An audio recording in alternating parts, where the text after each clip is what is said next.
I spent thousands to celebrate her birthday. She took the mic, thanked another man, then handed me a shirt that ended our marriage. That's when the fire started. 4 years of marriage, $157,000 in joint savings, 60 guests at her birthday party, 2 months of meticulous planning, one shirt that destroyed everything. I've always been the planner, the steady one. While Vanessa built her personal brand and climbed to 230K followers, I stayed in the background, managing projects for a tech firm, bringing home a reliable paycheck. I had dreams once, my own company, maybe even a small team working under me. But when we got married, I shelved those dreams. Vanessa needed stability, while she pursued her influencer career and women's empowerment startup. "You're my rock, Ethan," she'd say, kissing me on the cheek, before disappearing to another photo shoot with Damon Reyes, her image consultant and supposed confidant. Damon, just thinking about him now makes my jaw clench. Tall with that carefully disheveled look that took probably an hour to perfect each morning. Whenever we crossed paths, it was all surface-level pleasantries. "He's harmless," Vanessa would laugh whenever I mentioned him. "Just very good at his job. Not everyone has your strong, silent vibe." For her 32nd birthday, I wanted to create something unforgettable. I spent over 2 months planning every detail. Booked the most exclusive rooftop bar in Boston, with a panoramic view of the skyline. Commissioned a 5-tier custom cake, each layer a different flavor she loved: chocolate, vanilla, red velvet, caramel, and green tea. I arranged a 5-tier champagne tower, imported string lights from Italy that cast a golden glow over everything. The detail I was most proud of: purple orchids from Singapore, the exact ones she'd pointed out while watching Memoirs of a Geisha 3 years ago. "Those flowers are incredible," she'd whispered. I remembered. I even hired a dedicated media team to live stream the event. "It's good for my brand," she'd explained when suggesting it. I didn't argue. The night of the party, I stood in our Boston high-rise adjusting my navy suit, tailored because she always said off the rack didn't photograph. Well, I'd prepared a short speech, practiced it a dozen times in the mirror. Nothing too sentimental. She hated public displays that seemed performative, but genuine enough to show I cared. The guests were a carefully curated mix: startup founders, fellow influencers, tech lifestyle journalists, angel investors who'd backed Vanessa's ventures. People who mattered in her world. Vanessa arrived 15 minutes late, escorted by her stylist. She wore the sparkling white dress I'd custom-ordered 2 months in advance. The crowd turned, cameras flashed. She looked stunning, and for a moment I remembered why I'd fallen for her. That magnetic presence, that smile that made you feel chosen. The party's initial atmosphere was perfect: champagne, flowing conversation, buzzing golden light, making everyone look their best. Vanessa worked the room, thanking guests individually, but never quite meeting my eyes, even as they assumed I was her supporting center. Midway through the evening, she tapped a glass and took the microphone. My heart swelled. This was it, the moment I'd been waiting for. "I want to thank everyone for coming tonight," she began, her voice honeyed for the cameras. "This past year has been transformative, and I couldn't have done it without some special people." She went on to praise Damon Reyes effusively. "He's been my psychological support, the only one who truly listens when no one understands." I stood frozen, waiting for my mention. Nothing. Not a single acknowledgement that I'd organized this entire event. Then she turned to me with a smile that didn't reach her eyes. "And to my husband." A dramatic pause. The room quieted. She handed me a small, glossy black gift bag. "This is for you." Confused but hopeful, I opened it in front of everyone. Inside was a black t-shirt. I unfolded it, and in stark white letters across the chest it read, "Divorced." The silence was deafening. Then someone snickered. Another person outright laughed. I looked up to see Damon's feigned surprise, then him turning to another guest. "She's hilarious." But her eyes told me this wasn't a joke. I didn't explode. Didn't cause a scene. Instead, I carefully placed the shirt back in its bag. From my vest pocket, I removed a small box containing a limited edition Cartier bracelet I'd ordered 4 months ago. Without a word, I placed it on the center of the birthday cake table, turned and walked out. No one stopped me. Through the murmurs, I heard camera phones recording what someone called the weird vibe.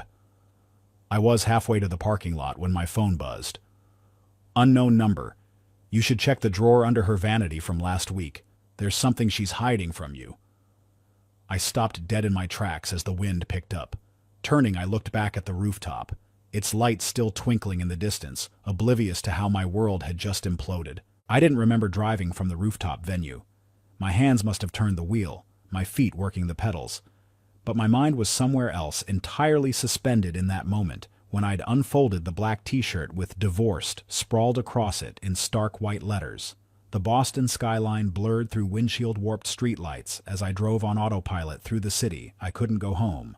Not to that carefully curated apartment where Vanessa's influence touched every corner, the lavender throw pillows she'd insisted would pop, on Instagram the marble-topped bar cart we never used, but looked great in the background of her stories.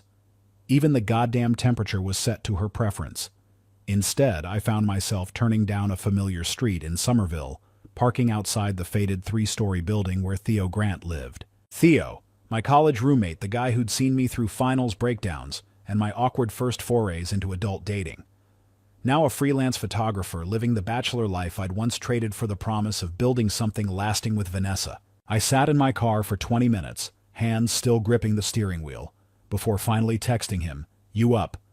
3 minutes later, he opened the door to his apartment, eyes widening at my navy suit, now wrinkled from hours of wear, and the hollow expression I couldn't hide. "I need a place to crash for a few nights." I said, the words coming out rougher than I expected. "Don't want to stay in that apartment." Theo studied my face for a moment. Whatever he saw there made him step aside without questions. "Guest room's a mess," he said, disappearing briefly before returning with a pillow, a blanket that smelled like fabric softener, and 2 cold beers. "Couch is yours." That was Theo. Not the kind to pry, not the type to force conversation. He just sat in the armchair across from me, silently offering the greatest gift a friend can give in crisis presence without pressure.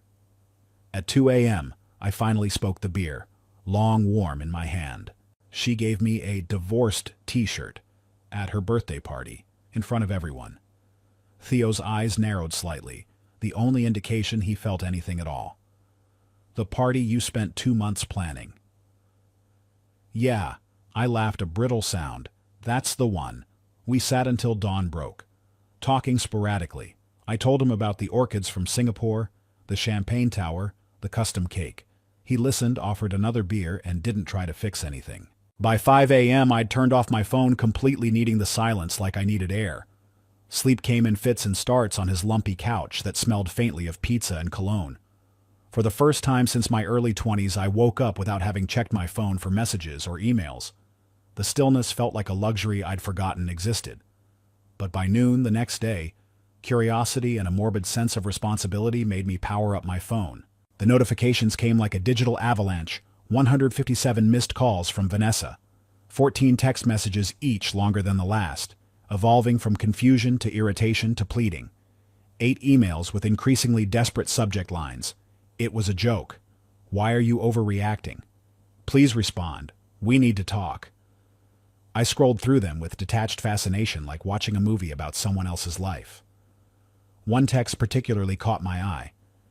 It was supposed to be funny. Everyone thought it was hilarious. "You're the only one who can't take a joke. Since when are you so sensitive?" There was even a voicemail from her mother, Patricia, whose voice had always carried that slight undercurrent of disapproval whenever she spoke to me. "My daughter is absolutely devastated that you left in the middle of her party. I don't understand what kind of game you're playing, Ethan. This is immature and cruel. Call her back immediately." Immature and cruel. The irony wasn't lost on me. I deleted everything without responding. What defense could I offer against accusations of being too sensitive about public humiliation? What explanation would satisfy someone who thought a divorce announcement was appropriate party entertainment? For 3 days I lived in Theo's apartment, wearing his 2 large t-shirts, using his shower, drinking his coffee. I called in sick to work the first time in 4 years. I'd missed consecutive days. My boss, Gregory, didn't press for details. "Take what you need. Marshall Project's not going anywhere." On the 4th day, I checked Vanessa's Instagram. Her usual posting schedule hadn't slowed professional photos at a brand collaboration event, a carefully angled selfie with a new juice cleanse product, a thoughtful-looking pose with an open book I doubted she'd read. No sign that her marriage was imploding. No hint of the devastation her mother had described. That was when I remembered the text from the unknown number about checking her vanity drawer. I waited until 2 p.m. on a Wednesday. Vanessa's standing lunch meeting with her marketing team always ran long, then drove back to our apartment. The key felt foreign in my hand, like it belonged to a life I'd already left behind. Our home smelled the same, that overpriced fig candle Vanessa insisted on burning, but felt different. Colder, like a stage set after the actors had gone home. I moved through it cautiously, half expecting to find her there despite knowing her schedule by heart. In the bedroom, her vanity stood like a shrine to carefully constructed beauty brushes, arranged by size, skincare products in ascending height, order perfume bottles catching light. I pulled open the bottom drawer, the one that had always been her junk drawer makeup remover, wipes, travel-sized toiletries, hair ties. There buried beneath it all was an unsealed envelope. My heart hammered as I pulled it out, reading the neat handwriting on the outside, contingency, if discovered. If discovered. The words themselves an admission. Inside were several folded pages, the first formatted like a letter. If you're reading this, then something has gone wrong with the plan I've been preparing to leave you for over 8 months now, but the timing needs to be perfect for my brand image. I can't just be another failed relationship statistic. This needs to serve my narrative. My hands began to shake, blood rushing in my ears as I continued reading her cold assessment of our marriage, how she'd outgrown me, how I was dragging her down with my painfully conventional ambitions, how Damon understood her vision in ways I never could. The next pages weren't a letter, but a document, her personal media strategy. Dated, organized like the project plans I created at work, but with a purpose that made my stomach turn. One section was titled Exit Strategy, with detailed steps laid out in her precise handwriting. She planned to create breakthrough moment at event to go viral and gift divorced shirt during party speech. The strategy continued with her intention to leverage sympathy wave for podcast launch and position as growth narrative outgrowing stagnant relationship. There it was. My humiliation wasn't spontaneous. It was choreographed, planned, designed for maximum social media impact. I was nothing but a plot point in her content calendar. I sat on the edge of our bed, the one I'd made every morning for 4 years.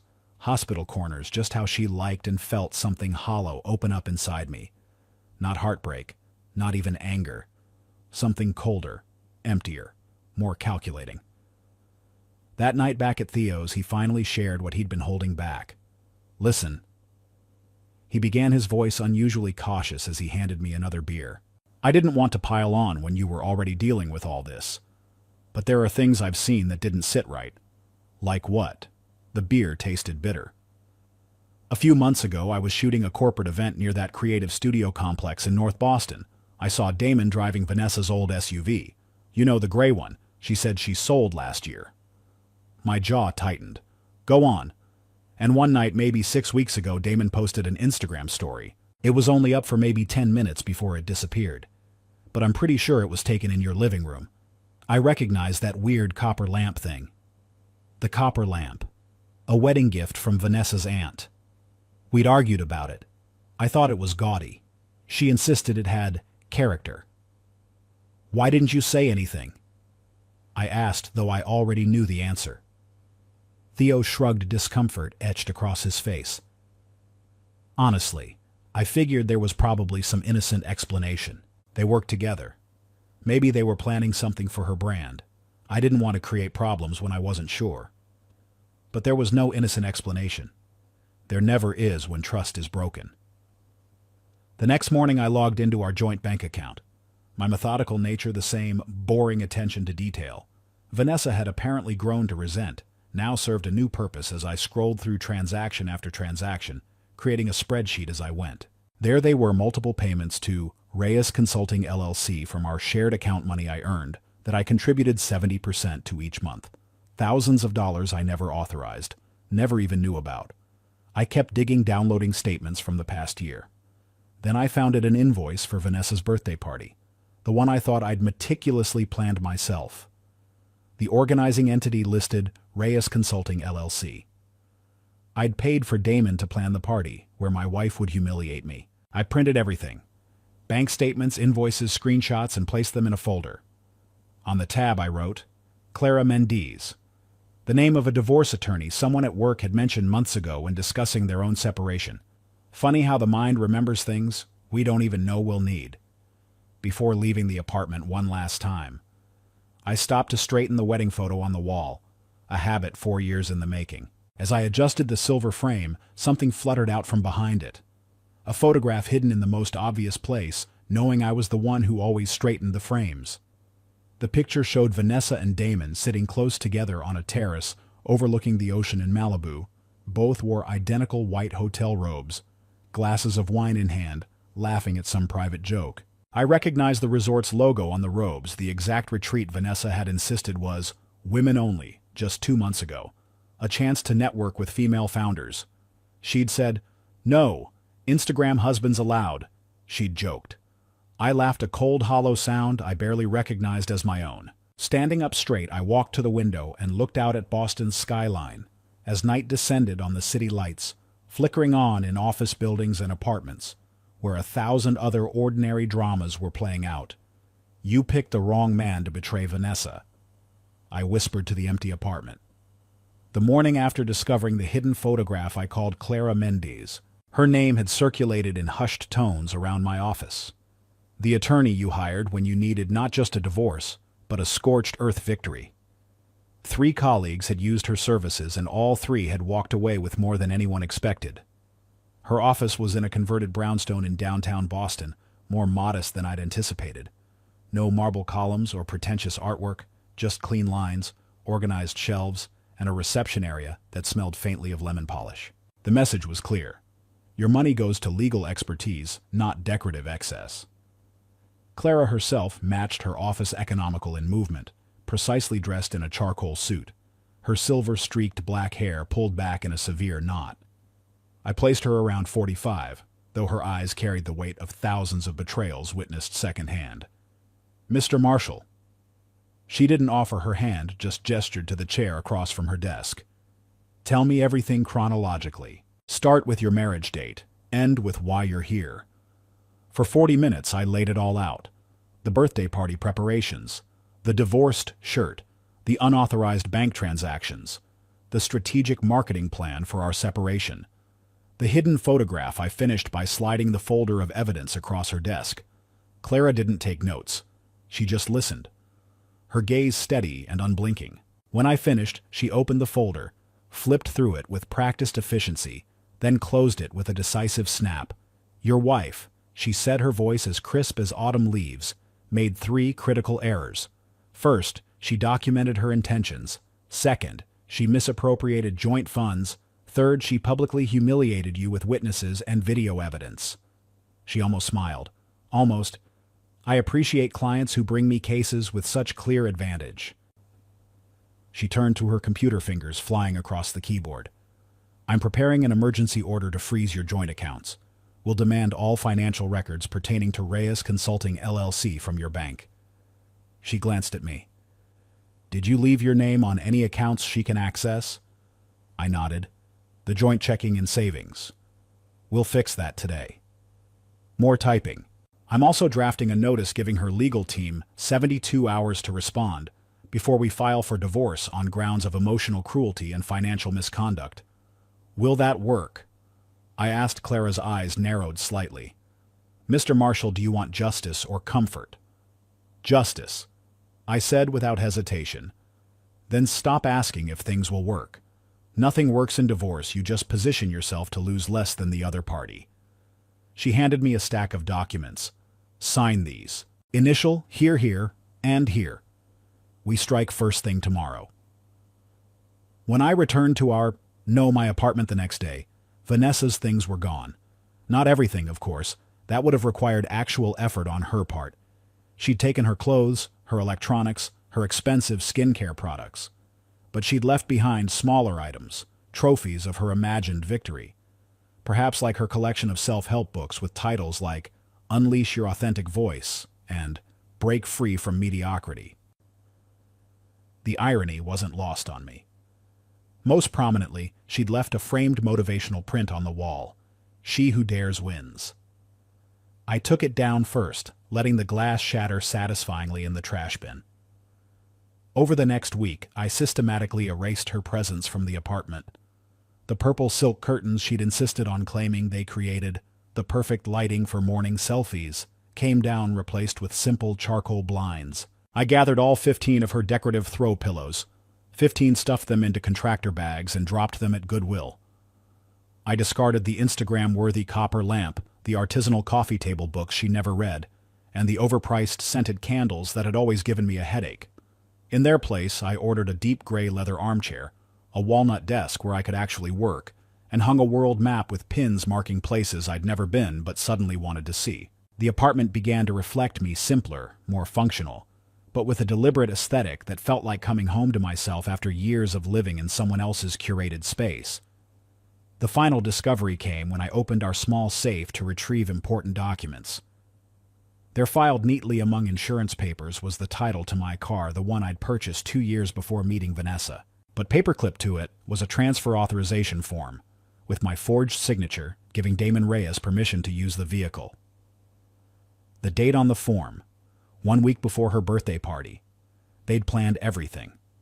While I was ordering purple orchids from Singapore, they were dividing my assets. I photographed the document, sent it to Clara, then carefully closed the safe. 2 days later, my boss, Gregory Vance, called me into his office. Gregory was a square-built man of 45 with a voice that carried across 3 conference rooms and a reputation for fairness, wrapped in brutal honesty. "Close the door, Marshall," he said without looking up from his computer. When I did, he finally raised his eyes to mine. "You look like shit." "Thank you, sir, I'm working on it." That earned a short laugh. "Divorce'll do that. My first one took 20 pounds and most of my hair." He gestured to his receding hairline. "Word gets around." I nodded, unsure where this was heading. "Got a project." He slid a folder across his desk. "Astrolabe Distributors. They need a complete data system overhaul, inventory, management, fulfillment, tracking, customer database integration. The whole damn thing?" I flipped through the specifications. It was massive, easily. 2 months of intensive work, the kind that required early mornings and late nights. "Why me?" I asked. Gregory leaned back. "They're difficult, demanding. Old money with new technology expectations. You're the only one I trust not to tell them to go to hell. By week 3, he raised an eyebrow. "Also thought you might appreciate the distraction." I closed the folder. "I'll take it. Pays good, bonus structure's better. I don't need incentives." "Greg," I met his eyes. "The busier I am, the more alive I feel right now." He nodded, understanding in his eyes. "Been there. The work helps." Then, returning to his gruff demeanor, "Don't screw it up, Marshall, and for God's sake, get some sleep. You look like you got hit by the green line." The Astrolabe project consumed my days, which was exactly what I needed. I built systems, wrote code, attended meetings, all while Clara handled the divorce proceedings with surgical precision. For the first time in years, I was fully engaged in my work, not just going through the motions to support someone else's dreams. It was at a logistics industry networking event, one I'd normally have skipped to get home to Vanessa, that I met Sasha Hillman and Omar Dawes. They stood out immediately. Sasha with her unruly red curls and rapid-fire way of speaking. Omar with his quiet intensity and meticulous note-taking. They couldn't have been more than 26, practically kids in the industry. But their energy was infectious as they described their startup idea, an app connecting neighborhood businesses with local delivery drivers for same-day service, cutting out the corporate middlemen. "The problem," Sasha explained over drinks later, "is that small businesses can't compete with Amazon's delivery infrastructure, but collectively they could with the right system. We've got the algorithm for driver routing." Omar added, his voice soft but sure. "What we don't have is expertise in scaling the back-end operations." I found myself nodding along, seeing the gaps in their business model, but also the potential. You need someone to organize the system architecture, the growth pathway. Exactly. Sasha's eyes lit up. We've pitched to 3 consultants, but they're all charging startup killer rates. I don't know what made me offer, perhaps the genuine passion in their eyes so different from Vanessa's calculated ambition. I could look at it. Give you a weekend pro bono. That weekend turned into regular evening meetings. Their startup Locago had solid bones but needed structure. I found myself energized by their vision, by the purity of building something that actually solved a real problem. Somewhere in the process of advising them, I rediscovered that part of myself I'd shelved 4 years ago. The entrepreneur who wanted to create, not just manage. 3 weeks into our divorce proceedings, Clara called with news. Vanessa's attorney is preparing a counterattack. She said without preamble. My source says they're filing for equitable distribution of all assets, including your premarital vehicle. They're also seeking a percentage of any investments you make post-divorce. Claiming your career advancement during the marriage entitles her to future earnings. I gripped the phone tighter. Can they do that? They can try. The most troubling claim is for emotional distress damages. They're spinning a narrative that you abandoned her at a public event, causing professional embarrassment and loss of business opportunities. I laughed bitterly. She gave me a divorced shirt in front of 60 people, and we have witnesses and partial video, but this signals they're playing hardball. Clara's voice hardened.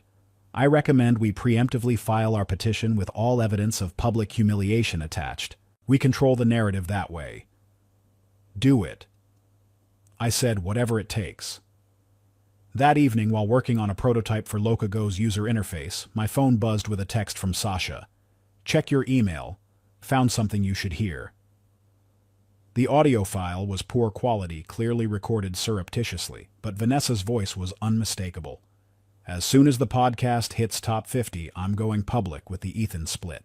With Reyes, I have the power couple aesthetic that actually fits my brand trajectory. Ethan has no idea. Quiet men are the easiest to control. A male voice laughed in response. I played it 3 times, feeling nothing but a cold, clarifying emptiness. The woman in the recording was a stranger wearing my wife's voice. Whatever love I'd still been clinging to, whatever hope that this was all some terrible misunderstanding, evaporated like morning fog under harsh sun. Where did you get this? I texted Sasha internship at her studio last year.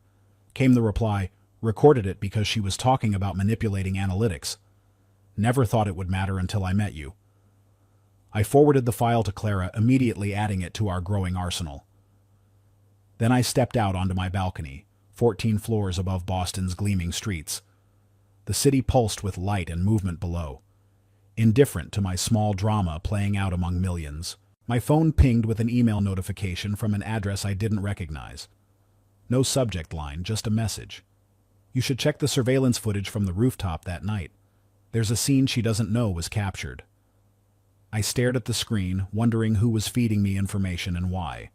But I already knew I would follow this lead too, gathering every scrap of evidence like a man stockpiling weapons for a war he never wanted to fight. The first morning, I forced myself out of bed at 5:00 a.m. My body protested with every fiber. My lungs burned in the crisp Boston air as I stumbled, rather than ran through Franklin Park. Half a mile in, I was already questioning my decision. By mile 2, I was bargaining with myself. Just make it to that tree, then you can walk.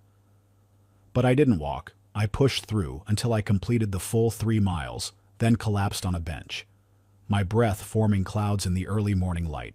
The physical pain was almost welcome, a counterpoint to the hollow ache that had taken residence in my chest since the night of the party. At least muscle pain had a reason, a purpose. It would lead somewhere. I returned to the same route the next morning. And the next? By the end of the 2nd week, I no longer felt like I was dying. My body began to shed the comfortable softness of my married years. The extra pounds accumulated during evenings of takeout and Netflix, while Vanessa worked late with her team. The running became a ritual, but so did the writing that followed. I'd bought a small leather-bound notebook. Nothing fancy, just something substantial enough to feel permanent. After each run, still sweating and catching my breath, I'd jot down whatever came to mind. Sometimes just a sentence about how the run felt. Other times ideas for Locago's development. But increasingly reflections on what my marriage had truly been. I mistook silence for peace. I confused accommodation with partnership. I substituted loyalty for love.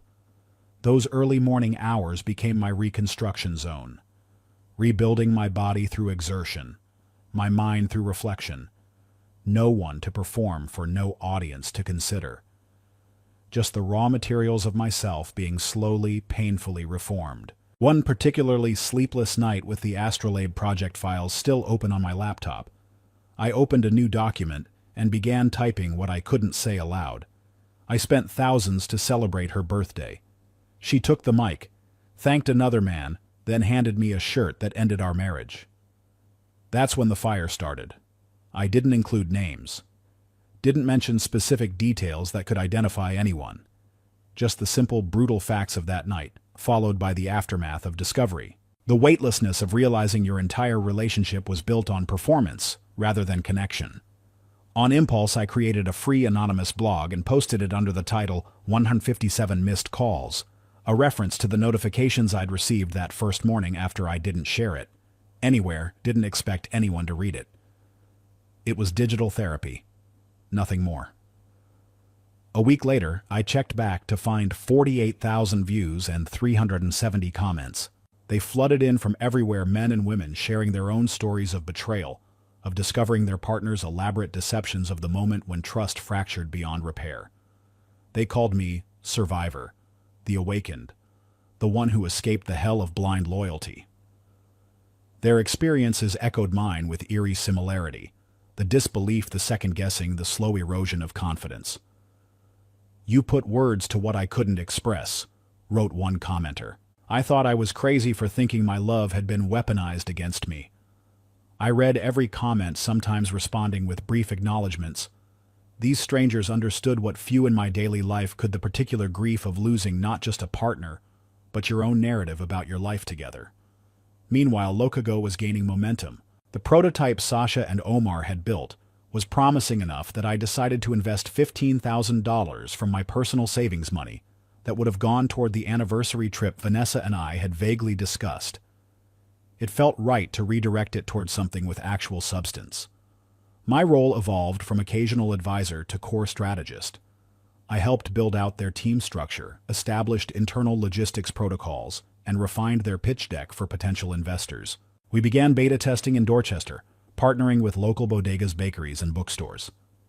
The feedback was enthusiastic. Small businesses finally had a delivery solution that didn't eat their margins. As Locago took shape, so did my living space. I'd never realized how little of myself existed in the apartment I'd called home for years. Every object, every color scheme had been Vanessa's choice, designed for a backdrop rather than for living. I replaced the beige carpet with hardwood floors, swapped the harsh overhead lighting for warm lamps, hung a world map on the main wall marking places I suddenly wanted to visit. Tokyo, Reykjavik, Dubai, destinations I'd never considered when vacation planning always revolved around Vanessa's influencer opportunities.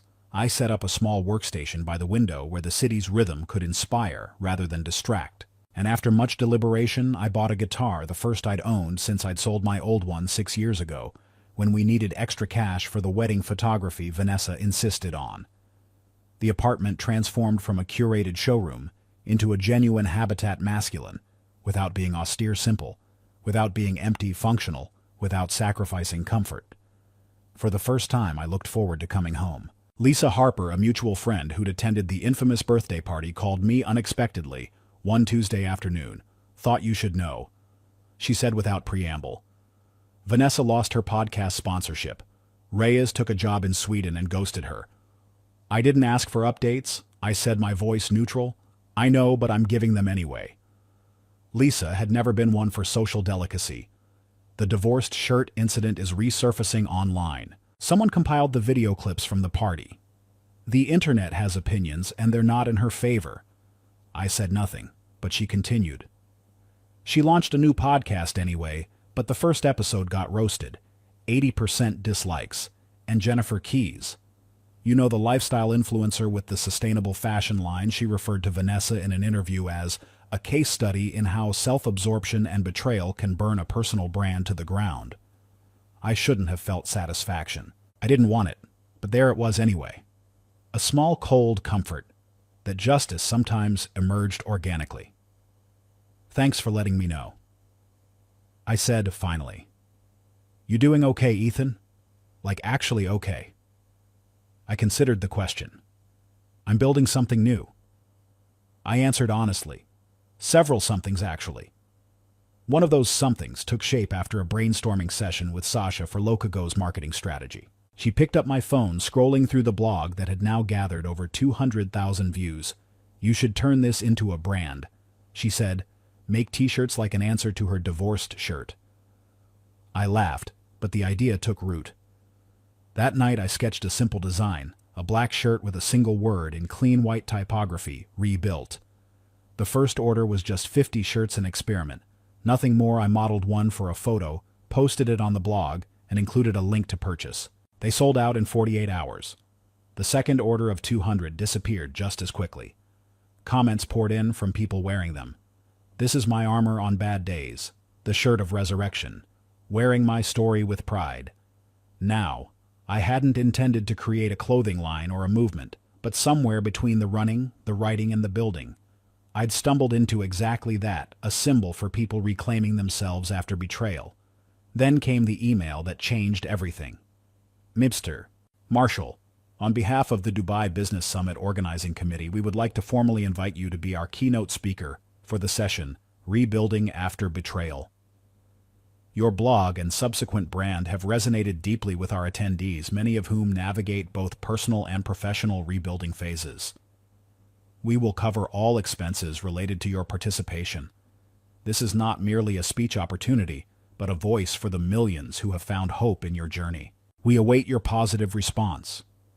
I read it 3 times, convinced it was some elaborate prank, but the email address matched the official summit website. The opportunity was genuine. That night I opened the drawer where I kept the Cartier bracelet, the last relic of my marriage, the gift intended for a woman who had already planned her exit strategy while accepting my devotion.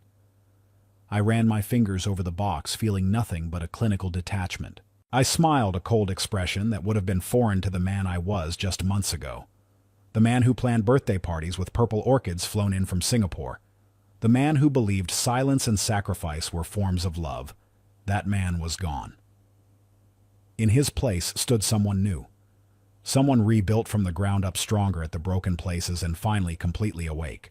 The rain had been hammering Boston for hours, the kind of relentless downpour that turns streets into rivers and makes even the most determined souls seek shelter. I sat by my window, guitar in hand, picking out melodies I hadn't played in years. Music had been another casualty of my marriage, one of those quiet sacrifices that happen so gradually. You don't notice until the silence becomes normal. The pounding on my door cut through a half-remembered chord progression. Not a polite knock, but desperate, insistent. I set the guitar aside, assuming it was a neighbor with some emergency, a leak perhaps. Given the biblical deluge outside, I wasn't prepared for Vanessa. She stood in my doorway like a drowned apparition. No umbrella, no coat. Her designer clothes plastered to her body. Mascara streaked down her cheeks in black rivers. Her hair hanging in dark ropes around her face. Her eyes held a wild panic I'd never seen before. I blocked the entrance with my body, a physical barrier to match the emotional one I'd built. It's too late. I said, my voice colder than I'd intended, but exactly as cold as I felt. Please, she whispered, her teeth chattering slightly. 5 minutes. Against my better judgment, I stepped aside. She entered, dripping rainwater onto the hardwood floors I'd installed. Her eyes darted around the apartment, clearly registering all the changes. The absence of her carefully curated aesthetic. The emergence of mine. You've been busy, she said, hugging herself, not meeting my eyes. What do you want, Vanessa? No offer of a towel, no gesture of comfort. Those reflexes had been systematically extinguished. She stood in the center of the room, trembling slightly before the words burst from her in a torrent as relentless as the rain outside. Reyes is gone. He took a job in Sweden 2 weeks ago and blocked my number. He used my platform, my connections. The podcast sponsors pulled out after, she swallowed. After people started sharing clips from the birthday party again. I said nothing, just watched her. The anti-fans found everything. They're combing through years of my content, pulling up inconsistencies, calling me a fraud, 3 brands canceled their partnerships yesterday. My engagement numbers are tanking. Her voice cracked. I need you, Ethan. I know I made a mistake. I was blinded by ambition and what I thought I needed. But you need me. I repeated her words flatly. When you're standing in ruins, you need me. But when you were on top, I was what your waiter, your backdrop. Her face crumpled. It wasn't like that. It was exactly like that. You documented it. Remember your exit strategy, your marketing plan for our divorce. I stepped closer. My voice quiet but precise. I'm not your emergency shelter, Vanessa. I'm not your safe harbor. When the ship you abandoned me for starts sinking, I'm not a rest stop on the road back from the castle you built through betrayal. She flinched as if I'd struck her. You don't understand what it's like to lose everything overnight. Don't I? The silence stretched between us, filled only by the sound of rain against windows and her uneven breathing. I'm sorry about the shirt, she finally said. I thought it would be a viral moment, but I never anticipated how it would look, how you would react. You planned it for 8 months. Don't insult me by pretending it was spontaneous. There were good times, too. She pressed on desperately. When we first got married, you were the man I admired most. So steady, so certain. I was never certain I was loyal. There's a difference. She reached for my hand. I stepped back.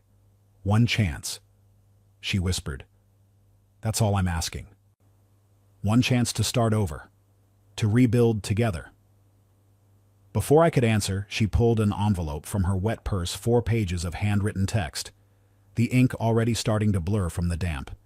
She placed it on my coffee table. Read it when you're ready. I poured everything into those pages. I said nothing as she walked to the door. Before leaving, she turned back one last time, hope still visible beneath the ruin of her makeup.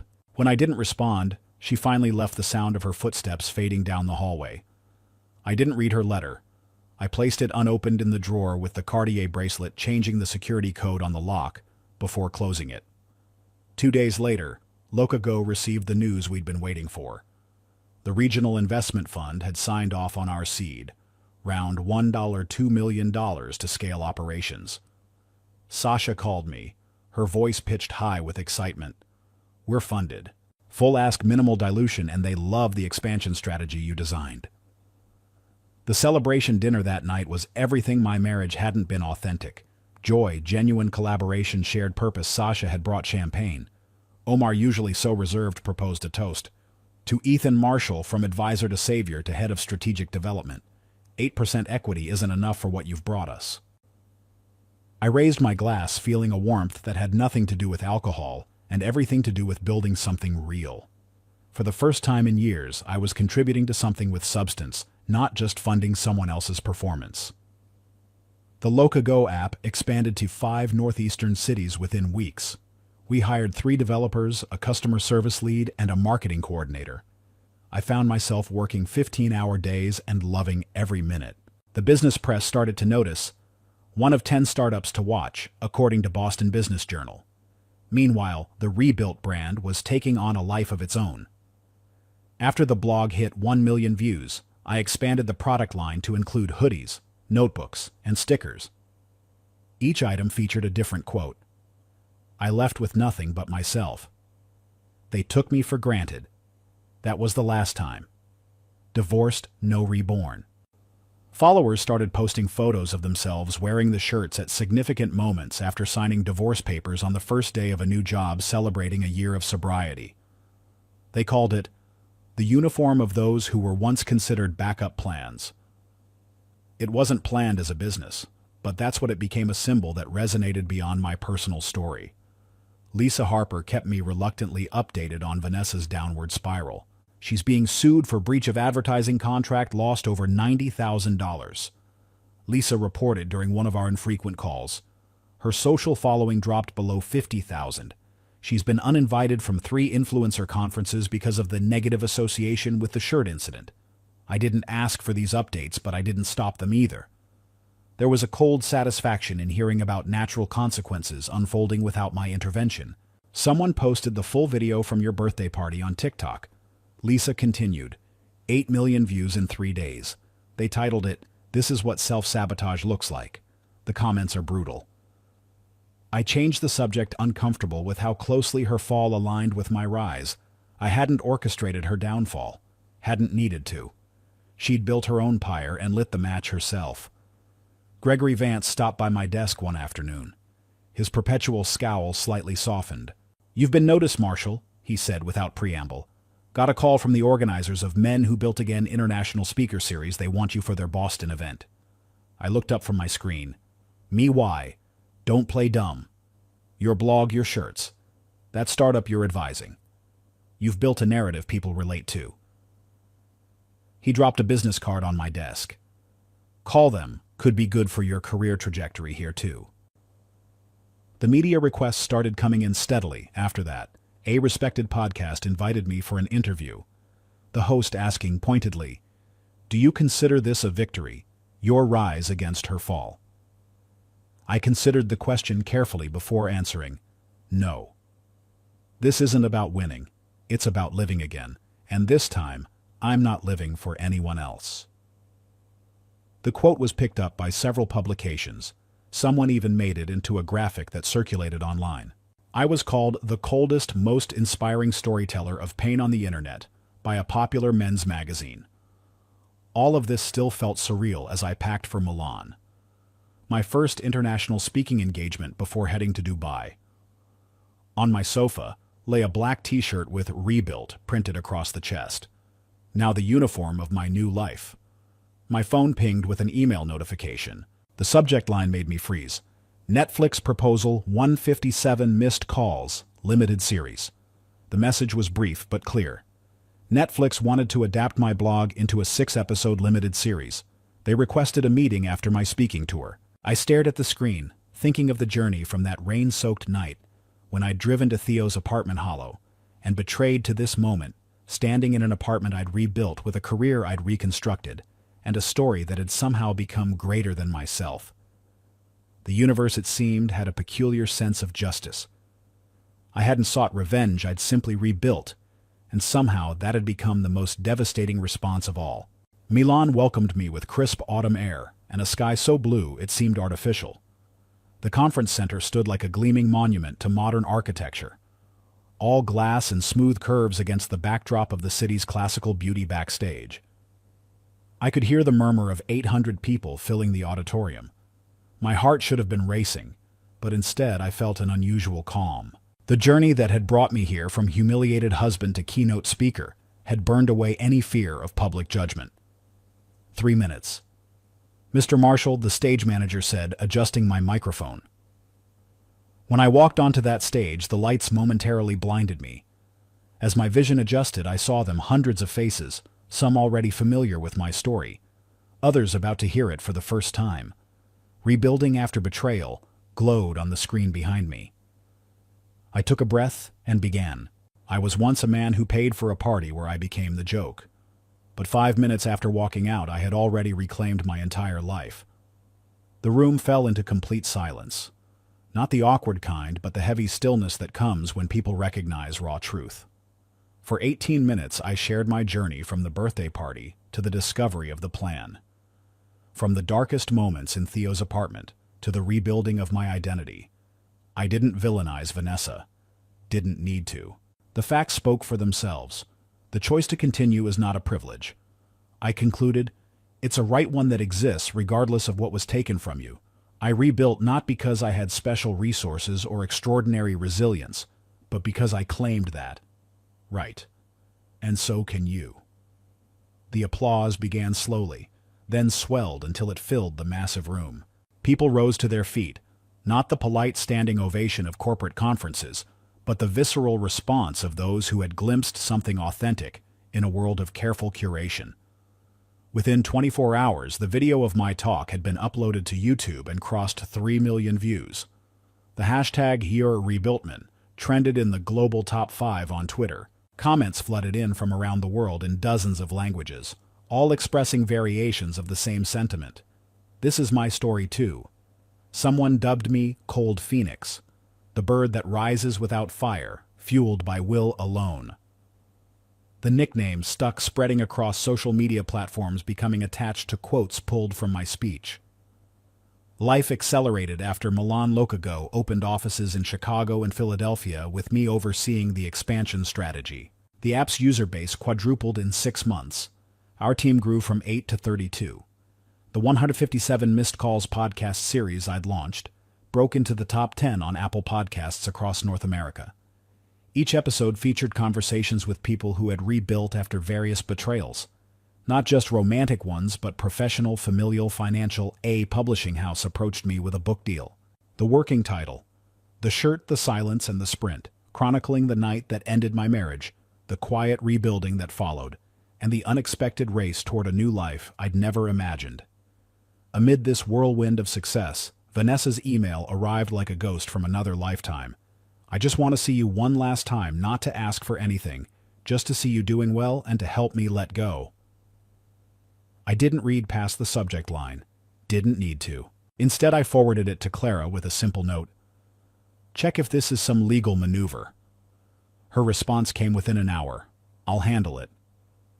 That evening, sitting alone in my new apartment on the 27th floor, watching Boston's lights come alive as dusk settled over the city, I made a decision about the final relics of my past. From the drawer where I'd stored them, I retrieved Vanessa's handwritten letter and the Cartier bracelet. The last physical embodiments of what we had been. I examined the bracelet, briefly remembering the anticipation I'd felt when purchasing it, believing it would symbolize our future together. With specialized cutting pliers, I severed the metal circle into 2 pieces, dropped them into a metal box labeled simply "Past Closed." The letter I held over a flame, watching the edges curl and blacken until the fire reached my fingertips. I released the burning paper over the balcony, the ashes carried away by the night wind, disappearing into darkness. There was no anger in the gesture, no regret. Just a final farewell to a chapter conclusively ended. Back inside, I opened my laptop. 2 emails needed sending before sleep. To Netflix: I agree to production, but I will direct the dialogue portions. No one can speak my pain for me. To Sasha and Omar: open the LA office, I'll lead it. 1 month later, sitting in a recording studio for the 100th episode of the podcast, I looked directly into the camera for the closing statement that would become my most quoted line. If someone ever made you doubt your own worth, thank them. They gave you the reason to become indestructible. I'm Ethan Marshall, and I didn't just survive, I was rebuilt. The red recording light blinked off. The studio fell silent. In that moment of perfect stillness, I finally understood what I'd been building all along. Not just a new life, but a complete liberation from the old one. Freedom didn't come from forgetting. It came from transforming the very thing meant to destroy me into the foundation of something stronger, colder, and utterly my own.